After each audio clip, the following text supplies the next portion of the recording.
Peggy 18.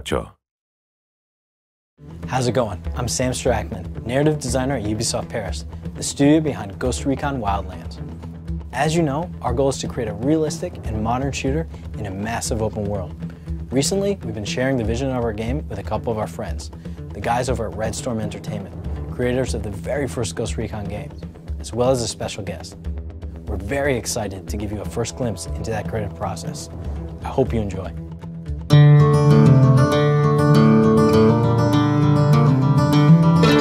Ghost Recon was, we had just worked on Rainbow Six, Rogue Spear, its sequel, and wanted to do something a little different. Take it wide open into a big world and see what you could do in those wide open spaces. We wanted to show players what it would be like to be a covert American warfighter at the tip of the spear in the modern battlefield. It's not run and gun. It's about getting into position, reconning your environment, and deciding how you want to approach the problem. You do need to think, but you also need to react. And for me, that's where the excitement comes in. It is the ideal shooter.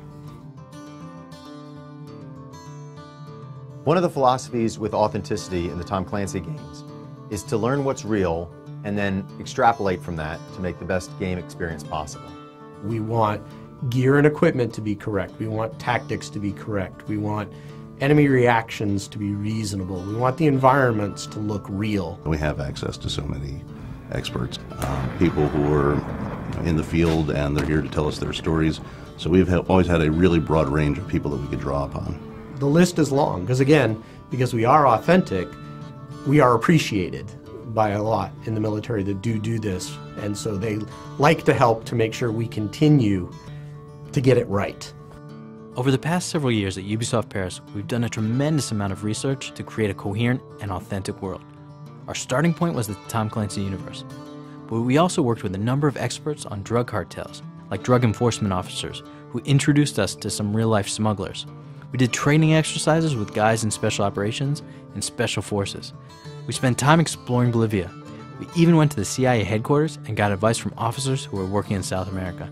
All the hours and hours of research that the team has been doing can literally be seen on screen. Bolivia in Ghost Recon Wildlands feels like a living, breathing place.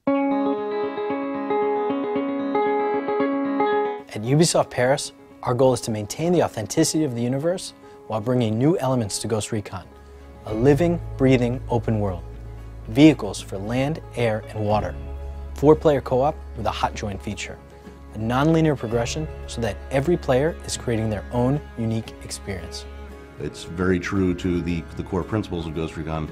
At the same time, it's just a fantastic expansion. I'm actually very impressed with what I saw looking at a version of the game. I know it's still early in production, but I personally am excited because it looks like the game that we always wanted to make. I think the level of detail that's there, and again, this is early production, I was just really impressed with the quality of the visuals. It doesn't just feel like Ghost Recon, but it feels like it delivers on the original kind of promise of Ghost Recon, of being out there as a soldier in a small army fighting a war. You know, not just some guys going through just, linear missions. It's what Ghost Recon was meant to be. I can't wait to hear what people think of this game. And not just from an authenticity perspective, I mean, I cannot wait to hear the crazy stories and insane events that come out of people taking this systemic world and making things happen that nobody expected. We hope you enjoyed this video, and we look forward to giving you more information about the game. Until then, keep an eye on GhostRecon.com and join the conversation on the official forums and subreddit. Talk to you later.